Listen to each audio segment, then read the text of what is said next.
আচ্ছা যাক, আমার একটা ভাই সে খুব বাগামি করে, জিজ্ঞেস করছে অতরা মনে রাখিস কি করে? বলতে মনে রাখার ব্যাপার নেই, রাত্রি বালিশ পাতা থাকে, যে সই মনে করি গুনেলে এই কটা আছে এই কটা নেই। বুঝতে পেরেছেন? এরকম আল্লাহ অনেকে দেয় না, তাই না? হযরত নবী মুসা কালিমুল্লাহ তুর পর্বতের উপরে উঠেছেন, আল্লাহ সুবহানাহু ওয়া তাআলার সঙ্গে কথা বলতেন। যদি আজকে আমি এই আলোচনাটা করার নিয়ত ছিল, কিন্তু সময়ের দিকে ফিরে হচ্ছে না। যাই হোক, এখন মুসা কালিমুল্লাহ রাস্তা দিয়ে আসছেন, একজন পুরুষ মানুষ ডাক দিয়ে বলছে, হুজুর আপনি তো আল্লাহর সঙ্গে কথা বলেন। ওয়াকাল্লামাল্লাহু মুসা তাকলিমা, আল্লাহর সঙ্গে কথা বলতেন নবী মুসা কালিমুল্লাহ। কথা বলেন, একটু জিজ্ঞাসা করবেন তো, বহুদিন হলো বিয়ে করেছে, আল্লাহ সন্তান দেয়নি, আমার সন্তান দেবে কিনা? নবী মুসা জিজ্ঞাসা করলেন, আল্লাহ পাক জানিয়ে দিলেন নবী মুসা কালিমুল্লাহ আমি ওর জন্য সন্তান বাজেট রাখিনি। এসে বললেন, ভাই আপনার জন্য সন্তান নেই। আল্লাহ সুবহানাহু ওয়া তাআলা কিছুদিন পরে সেই ঘরে একসঙ্গে মায়ের জোড়া সন্তান, দুটো পুত্র সন্তান আল্লাহ দিলেন। বেশ বছর তিনেক পরে রাস্তা দিয়ে যাচ্ছে নবী মুসা কালিমুল্লাহ, ছোট বাচ্চা দুটো খেলা করছে, সে লোক বসে আছে, নবী মুসাকে ডেকে বলছে, নবী মুসা শোনেন, আপনি বলেছিলেন না আল্লাহ দেবে না, একবার ফিরে দেখো দুটো দেশে একসাথে দেবে না, শুধু না দুটো দেশে একসাথে। নবী মুসা কালিমুল্লাহ তোতলা ছিল আর বিরাট রাগী ছিল।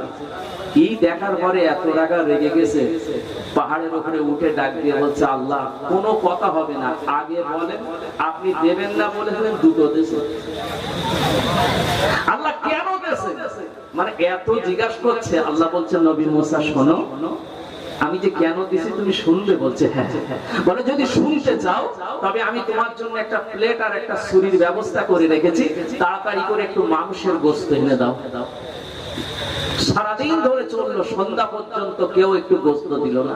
বলে গোশত না আনলে হবে না। এই মনটা খারাপ করে আস্তে আস্তে তুর পর্বতের নিচে এসে দাঁড়িয়েছে। পিছন থেকে একটা ফকির ডাক দিয়ে বলছে, নবী মুসা, ও নবী মুসা, মন খারাপ করে কিসে? বলছে তুমি ফকির মানুষ, শুনে লাভ নাই, ওরা তবু একটু বলো না, মনটা খারাপ করেছে কেন? বলে ফকির সাহেব কি বলবো, আল্লাহ সুবহানাহু ওয়া তাআলার দরবারে জিজ্ঞাসা করেছিলাম এমন একটা ঘটনা, আল্লাহ সুবহানাহু ওয়া তাআলা তিনি আমাকে বলেছেন মানুষের গোশত আনো, সকাল থেকে সেই থেকে ঘুরে বেড়াচ্ছি, কেউ দেয়নি। বলতে আল্লাহ চেয়েছে তাই, এদিকে আসি। ফকির বললেন কি, নিজের রানের উপর থেকে এক টুকরো গোশত কেটে নিয়ে যখন বাসনের উপরে দিয়ে দিল, ডাক দিয়ে বলল, নবী মুসা কালিমুল্লাহ এই গোশত দিয়ে দিলাম, আল্লাহ যখন চেয়েছে নিয়ে যাও। নবী মুসা কালিমুল্লাহ গোশত নিয়ে চলে যাবেন। কিছু দূর যাওয়ার পর আবার ফকির ডাক দিয়ে বললেন, দাঁড়াও নবী মুসা, একটু দাঁড়াও। নবী মুসা দাঁড়িয়ে গেল। ফকির কি বলবে বলো, তাড়াতাড়ি করে বলো।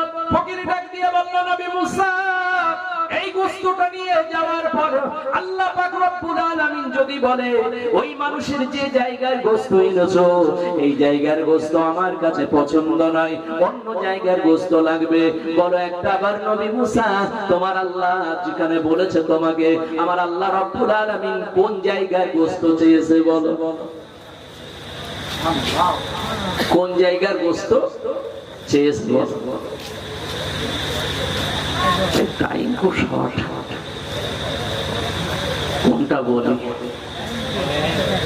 আপনারা বলেন কোনটা বলি? এ থাকতে যদি বেঁচে থাকি পরে হবে বাবা না। আস্তাগফিরুল্লাহ। আজকের যারা এখানে দাওয়াত দিয়েছেন আপনি জানেন না, এই এক একটা সূর্য, এক একটা চন্দ্রর মাঝখানে আমি সামান্য একটা ক্ষুদ্রর মতো মানুষ এই জায়গায় এসে পড়েছি। সত্যি কথা বলতে আমি তাদের সান্নিধ্য লাভ করতে পেরে বা তাদের সেই জায়গাটা আসতে পেরে আমি নিজেকে ধন্য বলে মনে করছি। মুসাফির হালাতে আমি দোয়া চেয়েছি, এই জন্য আমি আগেই স্বীকার করি বা সর্ব জায়গায় স্বীকার করি, আমার নিয়ে বেশি কথা বলে কিছু হবে না, আমি সর্ব জায়গায় স্বীকার করি আমি যে দুর্বল। আমার ভাইরা, আমার বাবাজিরা, আমার সোনার চাঁদ মানিকেরা, জওয়ান যুবকেরা, আমার এখন কোন জায়গার গোশত চেয়েছে বলবো? হ্যাঁ হ্যাঁ হ্যাঁ, সত্যি বলবো? আলহামদুলিল্লাহ আলহামদুলিল্লাহ। শুনবেন যখন আর এসেছি যখন আর চলে যাব, এখান থেকে নামবো, বেরিয়ে যাব আবার ঢাকা হয়ে একটু কালকে খুলনা একটা দোয়া সবরাসানিতে আমি দেশের ফিরবো। দেশের পরিস্থিতি খুব ভালো নেই, আমি দেশের ভিতর বেরিয়ে যাব। যদিও বা দুটো একটা দিন থাকার নিয়ত ছিল, কিন্তু পরিস্থিতি খুব ভালো দিকে দেখছি না। আমাকে বারবার ফোন আসছে, তো দেশের পরিস্থিতি খুব ভালো নেই, কারণ মাদ্রাসা আছে, মসজিদ আছে, শক্ত এলাকার ভিতরে একটু চিন্তাগ্রস্ত পড়ে আছি বর্তমান পরিস্থিতির উপরে, খুব পরিস্থিতির উপরে চিন্তার ভিতরে পড়ে আছি। আল্লাহ যেন হেফাজত করেন, সকলে বলুন আমিন। আল্লাহর পক্ষ থেকে যেন আল্লাহর ওলিরা যেখানে আছে, আলেমরা যেখানে আছে, হাফেজরা যেখানে আছে, আল্লাহ সেই জমিনটাকে যেন হেফাজত করেন, সকলে বলেন আল্লাহুম্মা আমিন। আমার প্রিয় ভাইরা, গত কয়েকদিন আগে আমার একজন হাফেজ ভাই উত্তরপ্রদেশ দারুল উলুম দেওবন্দ এলাকা থেকে তিনি ফেরার সময় শত্রুদের হাতে পড়ে গেল। গলা থেকে কেটে আলাদা করে মাথাটা আপনারা দেখেছিলেন, এরকম হাতে করে রেখেছে, চেহারাটা কত সুন্দর আপনারা দেখেছেন। খতম তারাবি পড়ে বাড়ি আসছেন, ছোট বাচ্চা, আল্লাহু আকবার, মা বাবার কাছে ঈদের নামাজ পড়বে, ট্রেন থেকে তাকে ফেলে দেওয়া হলো, মারা হলো। এমন একটা পরিস্থিতি পরিবেশের ভিতরে আল্লাহ পাক তাদের বুঝদান করুক, আল্লাহ সকল মুসলমানদেরকে হেফাজত করুক। আমার সোনা ভাইরা, আমার সোনার চাঁদ মানিকেরা, আজকের যারা এই মাহফিলের ভিতরে এসেছেন, আমি একটু আপনাদের 10 মিনিট একটু বিনিময় করব, বিয়াদবি মাফ রাখবেন। আমার ভাইরা, আমার বাবাজিরা যারা এসেছেন এই মাদ্রাসার জন্য, এত দূর থেকে আমি যখন এসেছি, এত দূর থেকে যে আমি এসেছি, আল্লাহর কোন বান্দা এর ভিতর থেকে আছেন ইনশাআল্লাহুল আজিজ এই মাদ্রাসায় আবার নতুন করে বিল্ডিং শুরু করেছে, এবং খরচ খরচা আমি যতটুকু শুনলাম অনেক খরচ খরচা। যখন এসেছি আলহামদুলিল্লাহ, এমন কেউ আছেন 20,000 টাকা ইনশাআল্লাহ আপনি ওয়াদা করতে পারবেন?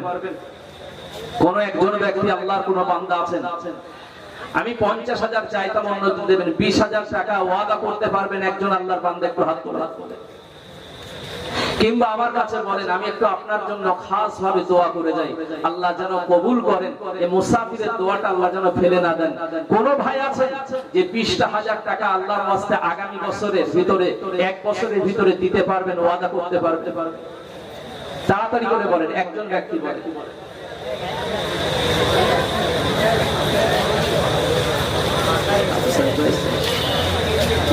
কথা বলে না, না, এটা হয় না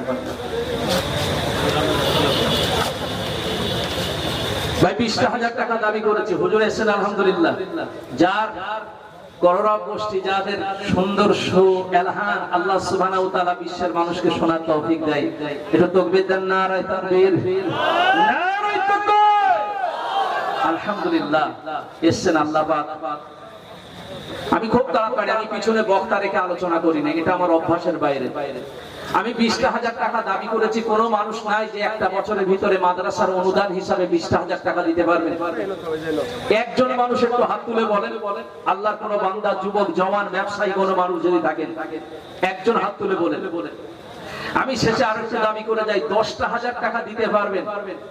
একটা বছরের ভিতরে 10,000 টাকা দিতে পারবেন? একজন ব্যক্তি আল্লাহর ওয়াস্তে হাত তোলেন। 10,000 টাকা দেবেন, আলহামদুলিল্লাহ, মাদ্রাসার উন্নয়ন কল্পে উপরের কাজ হবে। আল্লাহর একজন বান্দা একটু হাত তুলে বলেন, আমি যে কোনো প্রশ্নের একটা অ্যানসার দিয়ে যাব ইনশাআল্লাহ। একজন। 10,000 টাকা 1 বছরে দেওয়ার মতো কোনো ব্যক্তি নেই?